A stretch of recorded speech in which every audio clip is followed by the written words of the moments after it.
Assalamu alaikum, урматтуу мусулман бир туугандар. Алла Таала ар бир дарттын дабасын бергендей эле, бизге да ар кандай жамандыктарга каршы коргонуу куралын да берген. Орозо ибадаты булардын бири болуп эсептелет. Пайгамбарыбыз саллаллаху алейхи ва саллям орозонун бул коргоочу өзгөчөлүгүн мындайча салыштыруу менен түшүндүргөн. Орозо бир калкан. Мына баарыбыз билебиз, калкан илгери адамды душмандын кылычынан коргогон бир курал эле.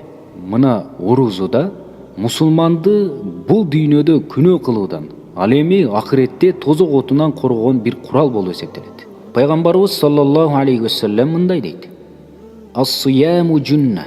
Орозо бир калкан. Орозо кармаган жаман сөз сүйлөбөсүн, кыйкырбасын, жаңжалдашпасын, ороңдобосун, жаман иш кылбасын. Эгерде бирөө ага жаман сөз айтса, же урушса, тилдесе, инни саим, мен орозомун деп айтсын дейт. Кандай сонун сөз, Орозо тозок отунан сактоочу калкан. Ал көптөгөн жаман иштерден, күнөөлөрдөн, жакшы эмес жоруктардан тыят. Мына ушул орозо туткан инсан орозосунун сообун кетирүүчү кылыктардан, жаман нерселерден алыс болуусу керек. Аларды таштоосу зарыл.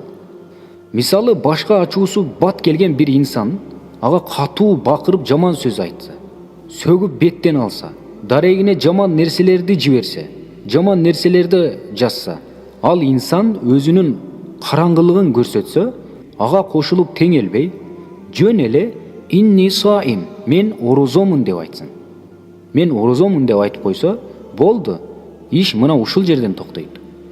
Ага кошулуп жаман нерселерди жазышып кетсеңиз, же айтышып кетсеңиз, же бакырышып кетсеңиз, сиздин орозоңуз калкан эмес, балким ортодо бир чыргалып келиши мүмкүн. Ушул үчүн пайгамбарыбыз саллаллаху алейхи ва саллям ас-сияму джунна. Орозо бул калкан деп айткан.